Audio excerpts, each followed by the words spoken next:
On a scale of 1 to 10, she was a kind 3. After she left the car and she was fighting with the cop, I saw her in her clothes. And she looked like she looked like a man. The club scene used to be so simple.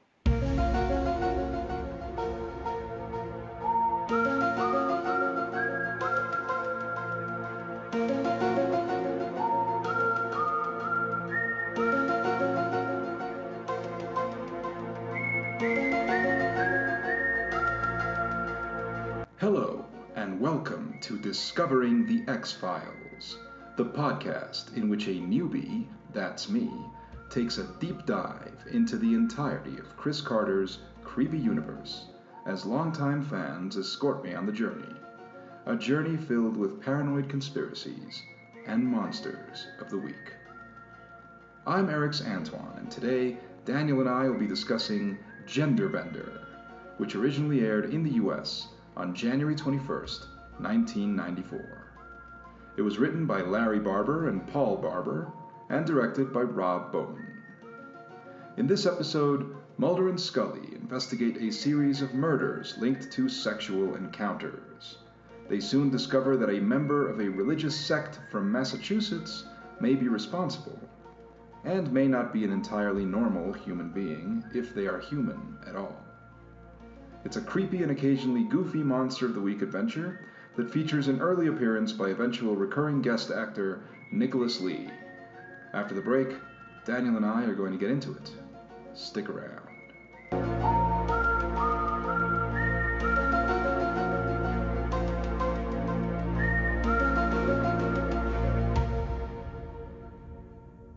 We pray for the day of the coming, the moment of our release. I was wondering if we might ask a few questions. We're looking for someone we believe may have come from here. We have pictures. We do not allow pictures. A crime has been committed. We have certain questions that we need answered, if you'll forgive us. Has anyone left here recently? Your world does not interest us. We have no need for your violence or your questions. So why don't you tell me first, as a fan, why don't you tell me your perspective of the episode? I've always liked it.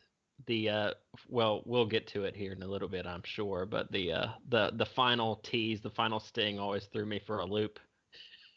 Back in the day when I watched it. But overall, I think it's a really well done episode. It keeps you on your toes throughout the whole thing. It's exciting. It's weird. You never really quite know what's going on from moment to moment. It just gets increasingly weirder as you dive deeper and deeper into it, which they probably could have just made a weird episode based on Amish or Mennonite type societies alone without even getting crazy with it, just in terms of their belief systems, which obviously there's nothing wrong with those, but they're foreign enough from modern society that there's already a barrier of oddness placed up.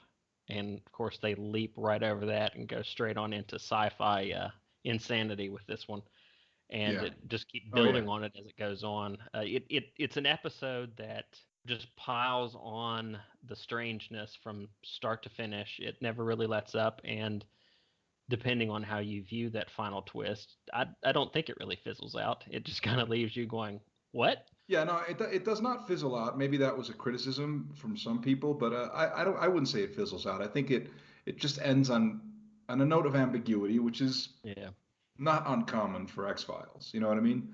But it's like a nice little ominous note of ambiguity. Just kind of be like, really good place to end it. Well, first of all, like the title of the episode, Genderbender, it's a bit silly. It's a bit on the nose, and it seemed weird to me after watching the episode. You brought up like the main focus of the episode is really the kindred. Mm-hmm. And that might have been like a better title, I think, for the episode, since it seems to be more focused on that and would have been a little bit creepier and maybe more ominous. Genderbender is just more of a attention-grabbing title that sort of like spells out the weird element of the episode, just spells it right out, gives you a certain expectation. It sort of fulfills that expectation, but at the same time, it distracts from the main focus of the episode, in my opinion, which is the kindred, which, I mean, you said it, that they didn't want to actually say Amish. They didn't actually want to say Mennonites.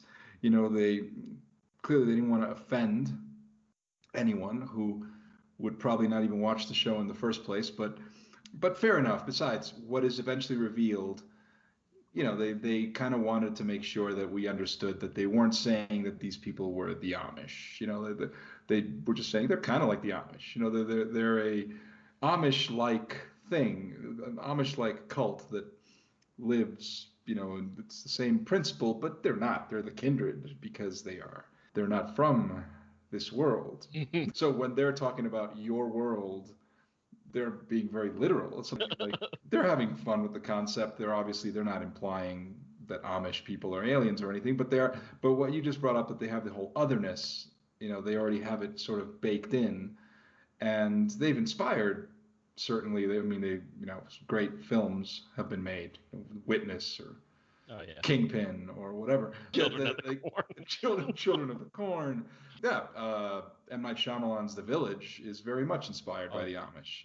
Absolutely, it's very much inspired by that concept of people who sort of build their own society, their own world, follow their own rules, and sort of they choose to live a simpler life, a life in the past. It's funny when they first get there, right? When Mulder and Scully first get to the community and they're stopped in the woods. It's a nice creepy scene where they're like surrounded by, I guess, everybody. Yeah. But what I thought was kind of amusing is that I guess she's the leader, or one of the leaders, and the woman tells them, relinquish your weapons, right? They're going like, she should say relinquish your firearms, because they make a point of no weapons are allowed. No weapons are allowed in this village. We don't use weapons, but they have weapons. They've got axes. They've got pitchforks. They've got sickles. They've got knives. Any of those things could be weapons. Hammers, so I just thought that was kind of funny, going like, oh, come on.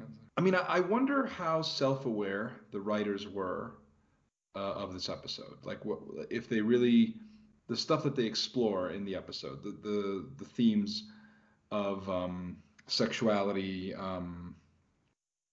because as I understand it, they wanted to.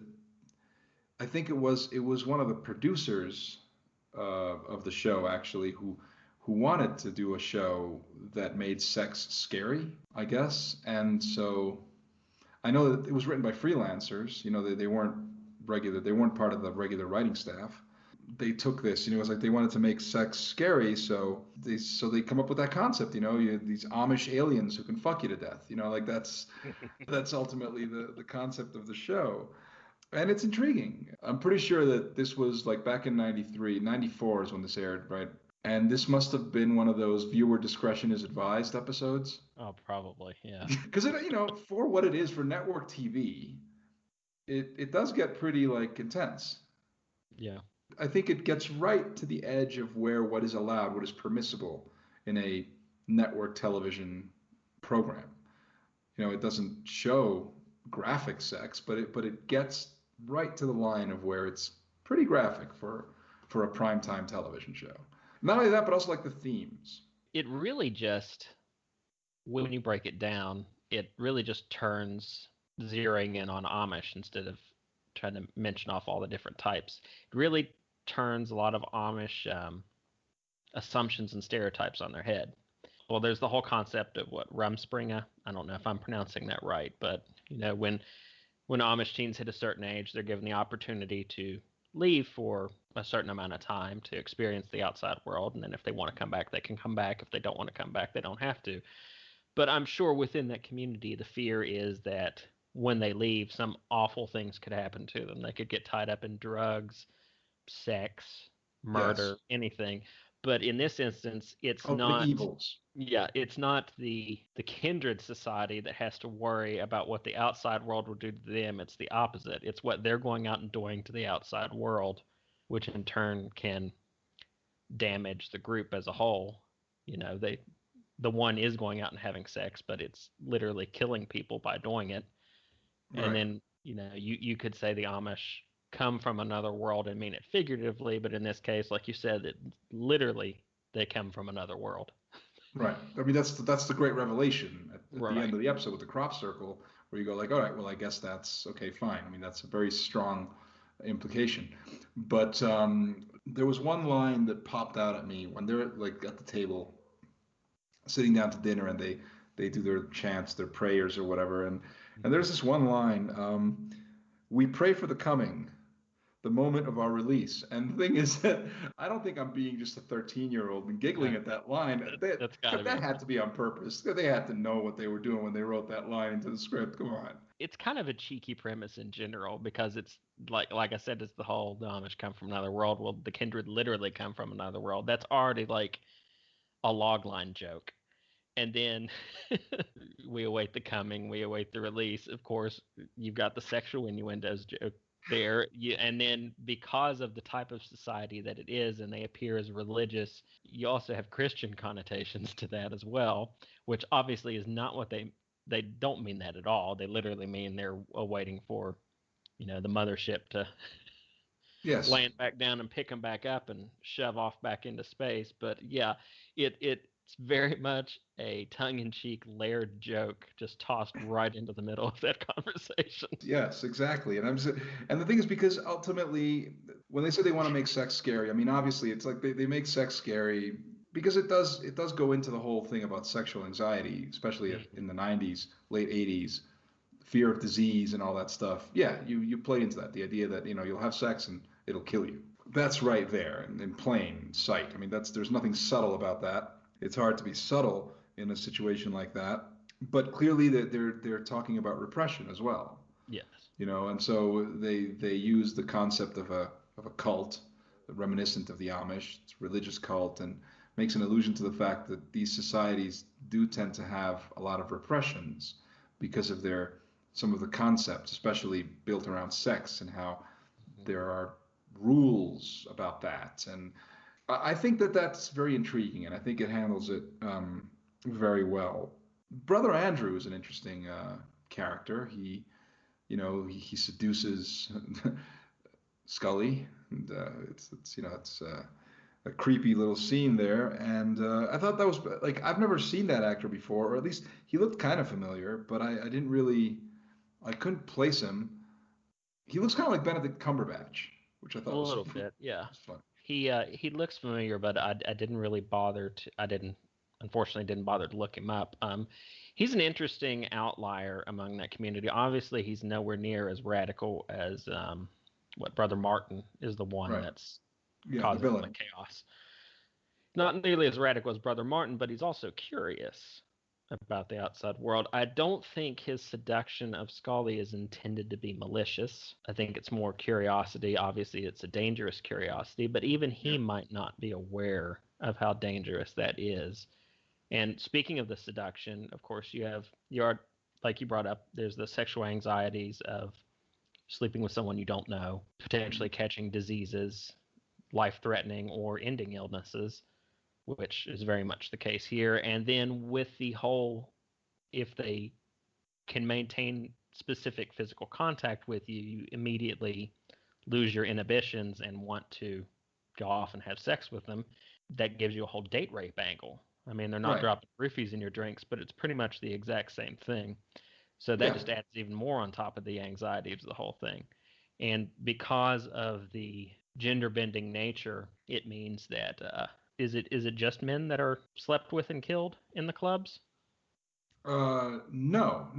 It's also women. Yeah, there was a woman. Yeah, that's right. Yeah, they're actually, when they go, because by the time the episode begins, there have been several victims. Yes. Don't remember how many exactly, and already by that point, some of them have been women. So it's been women and men, because again, this is a gender shifting creature. So she, at any given time, right? And so anyone's at risk. And yeah, the date rape thing, it plays into those fears. It plays into those fears, of going out, partying, clubbing, how you are putting yourself in a vulnerable position. You're going out, and if you're open to the possibility that you might end up having a one-night stand, but that one-night stand could be a very bad decision to have made, And or sometimes you can be coerced into one, or date rape or whatever else. So all of that's very present in the episode, in all the scenes that are, the mid '90s club with its kind of generic proto house music, which was composed by Mark Snow, and I think it was recycled from some other like movie or TV show that he'd done. But I thought that was kind of funny. There's some good details. Like the club was very. It reminded me of my days as a raver. I'll say that much. Like it was convincing enough. Back in the '90s, I was a raver. Full disclosure. So I went to clubs that very much had that feel to them. I liked how there's this one bit towards the end, like in the second half of the episode, when Martin seduces a guy, the guy that manages to survive the attack. Michael. Yes, Michael seduces him at the club, and in that club there's like a mural behind where he's standing, and that mural is an H.R. Geiger like painting. Yeah. And that H.R. Geiger painting that happens to be in that mural was the cover art of the video game Darkseid. I remember that. I was like, oh, it's Darkseid. It's the Darkseid thing. That was a pretty good video game. I never finished it. It was a point and click game and was inspired by the artwork of H.R. Geiger. So it was pretty interesting video game. Oh, speaking of video games, the catacombs at the Amish farm. See if you can follow my logic here. First of all, I thought they were really well designed. That was a really good set. Like they that looked really creepy, really Someone went all out on that. Yeah, like that was definitely they went. Yeah, that was great. Like the whole because like he's crawling through the tunnels. Mulder's crawling through the tunnels, and then they get to the big area. He's like peeking in when they're doing that ceremony where they got the guy and they're rubbing pig fat all over. I don't know what that is, but they're rubbing some stuff all over him, and like that scene's really cool and impressive, and for whatever reason I was reminded because of the way it looked and the set design. Resident Evil, they did like a remake in like 2002, and it came out for like the GameCube, and then I think it recently came out for the PS4 and whatever else. And did you ever play the remake, the 2002 I did not. version? I keep meaning to actually. Well, I recommend it. It's actually I went through it recently, and it was actually a lot of fun. It still holds up even after 2002. And there's it's a remake of the original Resident Evil, and it basically follows the same story. It just has improved graphics, Extra stuff, yeah. Yeah, extra stuff, moderately better voice acting. I'm not going to say it's much better, but it's it's moderately better. There's it's basically the same game, but it has this one subplot, this one like added element, this whole subplot involving a character named Lisa Trevor. And since you're planning on playing it, I won't spoil too much, but I will say that element includes catacombs that are very much like this. They have that kind of creepy vibe to them and stuff. And so I was like, this is like that Resident Evil game. And so I thought that was kind of fun. But anyway, back to the actual episode. There's one kind of elephant in the room that I think it bears talking about. Especially based on the title. Yeah. Yes. And so because here we are, we're reflecting. We are 27 years later, and it bears reflecting. I do know that at the time I looked this up, clearly this wasn't talked about in any kind of deep way at the time. I don't think they were looking at it from that angle. I think they were looking at it more from the angle of gender roles, right? Yeah. And how these things were already there was starting to be a cultural shift as far as the gender roles and that sort of thing. But the idea of like transsexuality or non-binary or none of that stuff, it wasn't something that it was in the lexicon. Right. So what I'm wondering, because I guess you could say that the villain is non-binary, right, quote unquote, but that entire society is like that. Like it is my understanding, at least the implication is that these are beings who shift from one gender to another. I guess they make a choice to take a particular gender and stick with it or whatever, but maybe at some point they shift back to the other, like whatever. So I guess that makes them non-binary. I don't know, but somebody watching this today, millennial, xennial, Gen Z, or whatever it is, do you think that this could be seen as transphobic? I can only answer that obviously as a white male, cisgendered male. Yeah, say. right. Yeah. Okay. I would lean towards no, and obviously, others might feel completely differently, and they're perfectly justified in how they feel about it.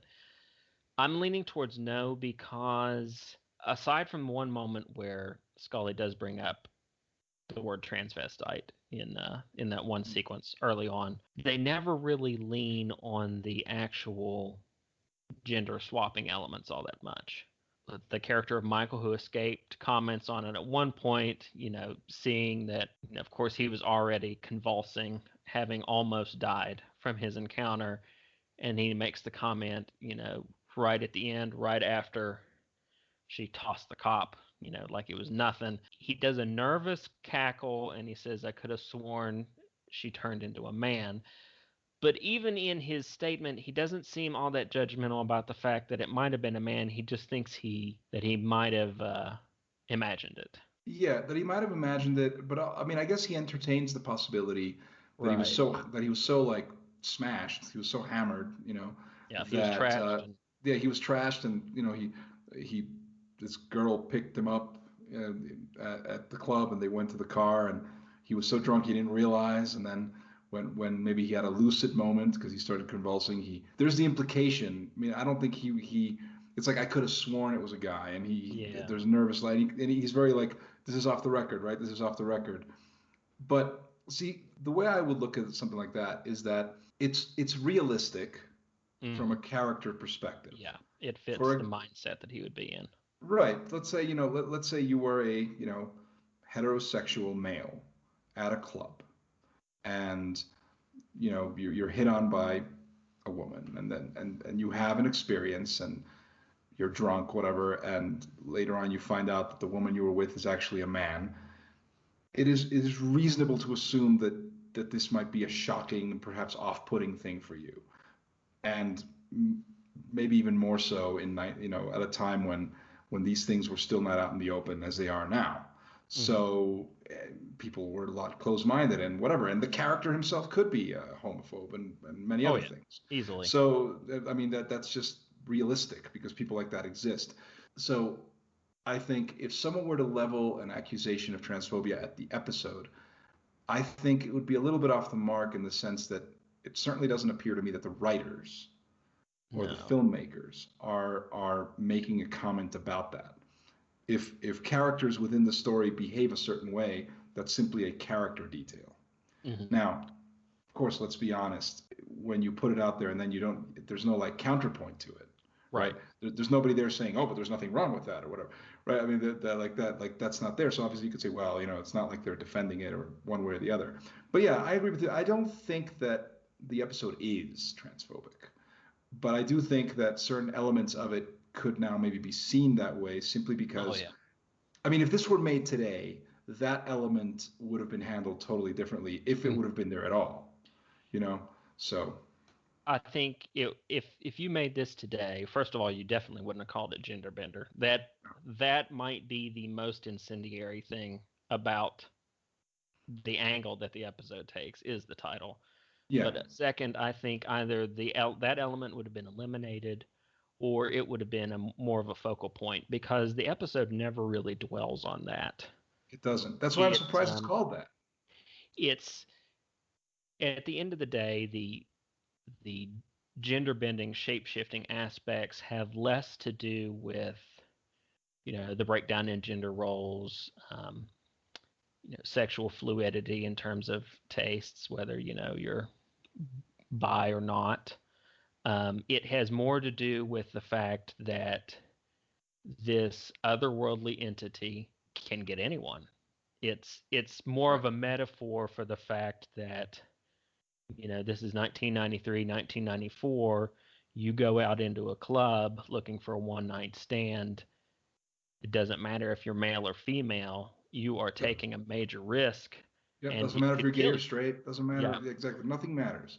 And the Geiger thing drives that home, I think, because, most people, when they think of Geiger, they're going to think of Alien. The basic plot of the first Alien is John Hurt walks into an unknown spacecraft on a planetoid and gets raped and impregnated by another species, and he dies. The male was being raped in that scenario. The playing field has been leveled. The male can be date raped. The male can be killed. The male can get a disease and die. They're not specifically targeting females. So in the sense that gender norms are changing at the time, and of course have changed constantly since then, women are no longer the primary target. Everyone's a target. Everyone could get raped and killed by this cultist alien from outer space. Everyone could get AIDS. Everyone could get syphilis or herpes or gonorrhea or anything. Exactly. The disease doesn't care who you are, what you look like, what you like. I think that's the point they were trying to make with the whole shape-shifting aspect. And that's probably why, other than Martin, I don't think we ever see any of the rest of them shapeshift at all, save for the sick one that gets placed down into the catacombs that is obviously rubbed down with some unknown substance so it can rest and regenerate, I would presume. Right. Because the implication is that, these people haven't been breeding for decades or centuries or whatever. It's literally the same people that have been living there the entire time, and they just regenerate themselves every so often and go about their business again. Right. A fact that, because Mulder picks up on that. Yeah. And I could have sworn I saw some of the same faces.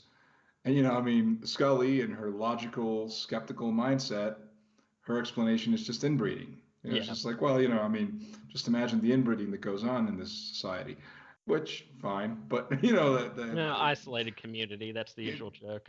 Right. You're talking to someone who grew up in and continues to live in West Virginia, and one of the ongoing jokes here is that people marry their cousins.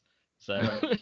yeah. So that's it's an easy joke. It's a cheap shot, and it's there. But it works. It's something, I guess, that it makes sense for the character. Scully would think that. Scully, that would be her conclusion. It'd be like, no, obviously it's not the same people. Can't be. There's no way. But if they look like those people, it's because they're obviously related to those people, and so that's really what that's all about. Yeah, we haven't talked too much about Mulder and Scully. I think they're their usual selves. Yeah. I think this is an episode where the concept kind of trumps everything else, and so you get really sucked in by what's going on. It's just a good little horror story. Extraordinary things happening, and they both get sucked into it. And it's just fun, and I think that you never really have, Scully, basically, she's aware that this is weird, that something weird's going on here. And we don't get too many scenes of her really arguing anything. Plus, she's affected by it. From the very first moment that she sees Brother Andrew, when she shakes his hand, that connection is there from the very beginning, and she's aware that something's up, but she can't really explain what it is. And that's the thing, they don't really, there's a couple of things that remain unexplained, at least to me, once again, you have a villain where the motivation is entirely murky. You don't know why the villain is doing what they're doing. They're just doing it. Like you said, it's similar to the concept in the Amish society, that word that I don't even pronounce. I don't know what it's called. What was it called? Well, I think it's Rumspringer, but I'm not positive on that. It's similar to that. If I'm mispronouncing that wrong and someone is cursing at me right now, I apologize. Okay, well, that's fair enough. But it's Rumspringer. We're doing our best to pronounce it. But the concept of that plays on that. But that could explain why Martin is out there, right? It's that's what it is, and obviously that makes them a danger to other people. But what's never quite clear, because of course they know that they're killing people, but they continue to do it, even though, as we understand it, this society does not, they frown upon murder and violence and anything like that. So it's never really clear why. That's never clear, why. Yeah, why the belief system. Yeah, why the belief, and why Martin is doing this, why they continue to do this. And the other thing is that there's an ambiguous explanation that it ends on a note that suggests very strongly, and I guess pretty obviously, that they're aliens. But that's as far as it goes. It goes we'll never understand why they came here, what they were doing, what was the goal, why they lived there for as long as they did, and why Martin does this, why the villain does this. And since in the end, it's he runs away. they leave. So it's unresolved. We find out, or I should say, Mulder and Scully find out essentially what happened, but they don't really have any answers, and neither do we as far as why. That's the part that just is kind of just left hanging there. Why? Yeah. Do you have any ideas? No. The only thing on the Martin bit is he goes through a little monologue to his latest victim about, all of these decadent experiences that are out in the real world that, none of the rest of the kindred can enjoy, but he is reveling in. But even that, I mean, obviously Martin is enjoying himself, but you never really get the sense of why it is beyond sheer curiosity and just wanton destructive pleasure. Why was it boredom that drove him to leave? How long had he been on Earth before he decided, I'm tired of staying up on this hilltop away from everything. I want to go out and do something different. And then, of course, he also lays down the knowledge that, they're going to come back for me eventually because they wouldn't leave Earth without me, no matter what I've done, which is exactly what they do. But yeah, you never really get the sense of just beyond a vague notion of curiosity as to why he left in the first place.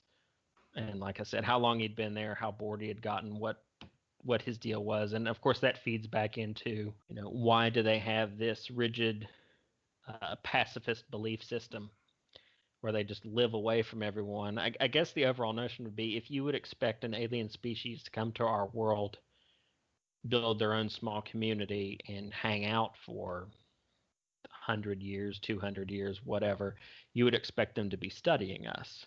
Right. But clearly, other than, coming down to sell goods and to get, horse feed or whatever else, they clearly have absolutely zero interest in maintaining any kind of relationship with the human populace. So why were they here? Right. We don't know. That's the thing, and it stays that way. It's like you have, again, Amish aliens, and they're here and they're just doing their thing, living their lives, following their rules. That's it, and living their society. And yeah, we never really get a sense of why, and of any of it.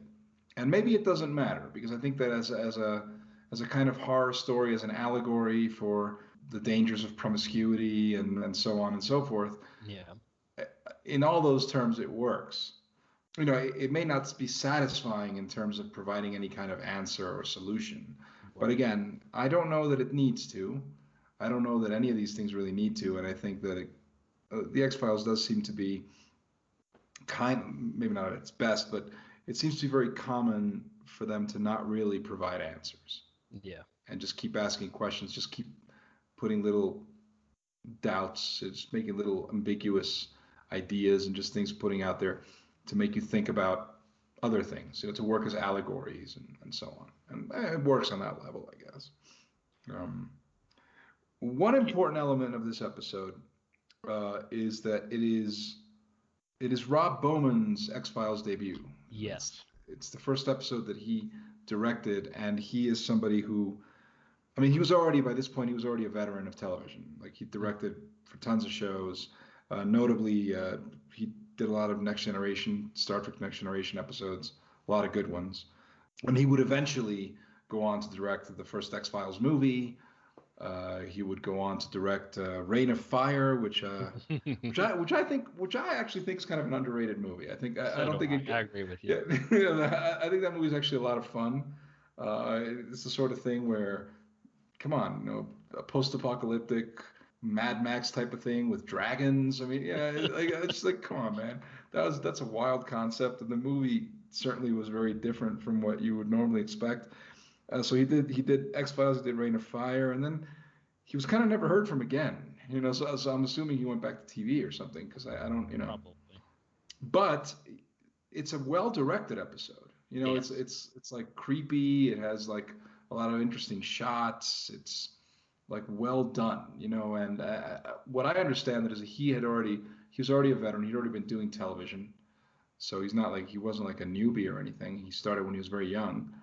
And he had watched the pilot of the X-Files and had liked it a lot, and had basically told his agent, I want to direct for this show. Get me a job on this show. I clearly came to it with like a sense of passion. And I imagine he went on to direct many episodes of the series. If memory serves, yes, he did. Yeah. There's another noteworthy aspect of this episode. The guy who played Michael, the survivor.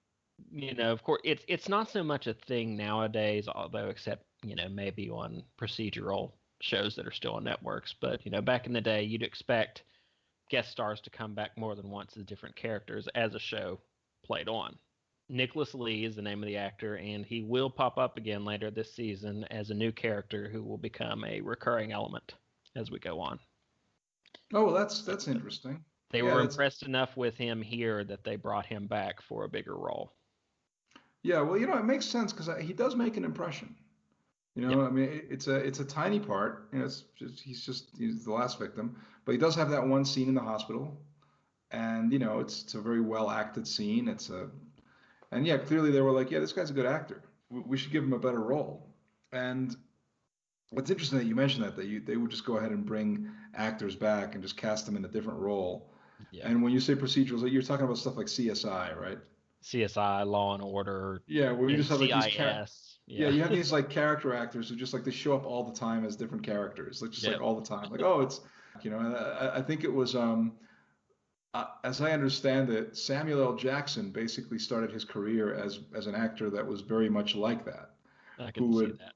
Yeah, who would just like show up on every cop show as some guy that gets beaten up. I think it was I think Tarantino himself had that joke, so like, yeah, he was on Spencer for Hire or whatever. Like every other week, like Robert Urich would beat him up, so it was, I mean, it is interesting that we have actors like that who, they're just they're working character actors on TV, and they keep getting brought back. In procedurals, for some reason, you're right, that happens a lot. Yeah, I think. I wonder why. I guess they're dependable. They know they're going to show up and give a good performance. And they don't have to worry about it. I guess that would probably be the major guess. But Jeffrey Combs always comes to mind because I'm pretty sure he's played about 5 or 6 different Star Trek characters across the various shows. Absolutely, yes, no, and major characters, not even like he's played like major supporting characters, major recurring characters, going as far. Don't remember if he was on Next Generation, but he was on Deep Space Nine. Mm-hmm. Deep Space Nine, he was Wei-Yun, and I can't remember the name right now, but he was a Ferengi, like one of the Ferengi recurring characters. And then on Enterprise, he was Shran. Yep. And then I mean, he just he showed up. He showed up in a couple of episodes of Voyager as well. I mean, he was definitely somebody who they kept bringing back but like in major roles, you know what I mean? For Enterprise, if that had lasted into a 5th season, they were going to make him a recurring character. So, unfortunately, they didn't. But yeah, it's interesting. So, is there anything that we haven't brought up about this that you wanted to point out or anything? One tiny little thing. Good. They have their conversation with the kindred. They have their dinner. They get sent off back onto their car. Mulder gets that little kid look on his face, turns out his lamp, and runs back up the hill to snoop around. They're looking outside the barn. Of course, the kindred go down into the catacombs. Mulder is going to follow them. Scully stays outside, continuing to peer through the boards. It's something I'd never noticed before. Mulder walks into the barn. He takes off his trench coat, and he throws it on the ground, and then he goes down into the catacombs. No matter what they would have done, they would have been caught because as soon as they came back out, they would have seen his coat laying on the ground in the barn in the lamplight. What are you doing, Fox? Yeah, that bit when their goose is cooked, they're both caught. It's like that is a nice moment where they're sort of like they part and allow them to just walk through. I do think it's very interesting because they've come in and they've violated the rules. Mm-hmm. But these people, in the end, do let them leave peacefully. Oh yeah. They don't punish them. They just like get out. Yeah, they just basically say, you know what, just fuck off. Okay, you violated our rules. Leave. You're not welcome here anymore. But now just leave.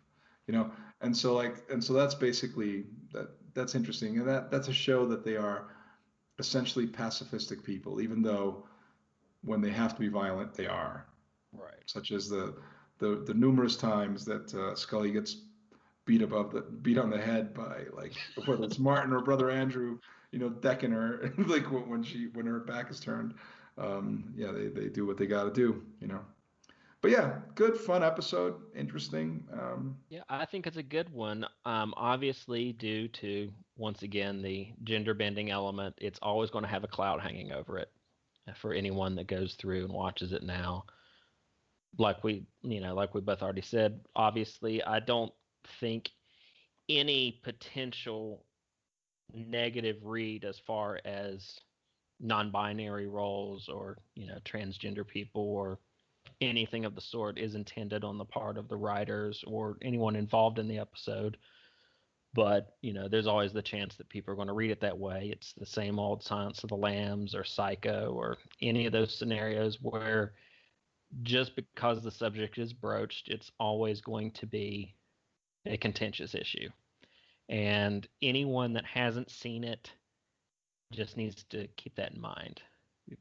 The title in today's world is already incendiary, and people will probably be going into it wondering how much it's going to piss them off. And I don't blame them, because again, that is a very it's a very eye-catching title. It doesn't really fit the episode's themes or overall focus, but it's always going to have a little bit of a dark cloud over it. But I do think it's a good episode, and not one of the best of the season, but one of the better ones.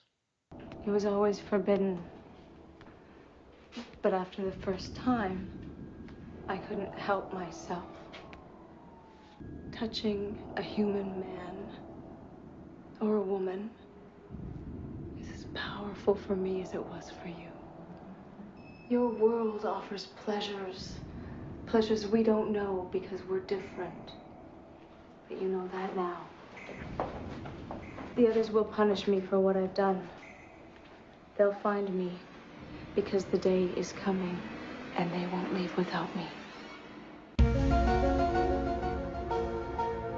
And there you have it. I hope you enjoyed our discussion. And if you did, please subscribe to the podcast, give us a like, take a minute to write a positive review, and go ahead and spread the word on social media.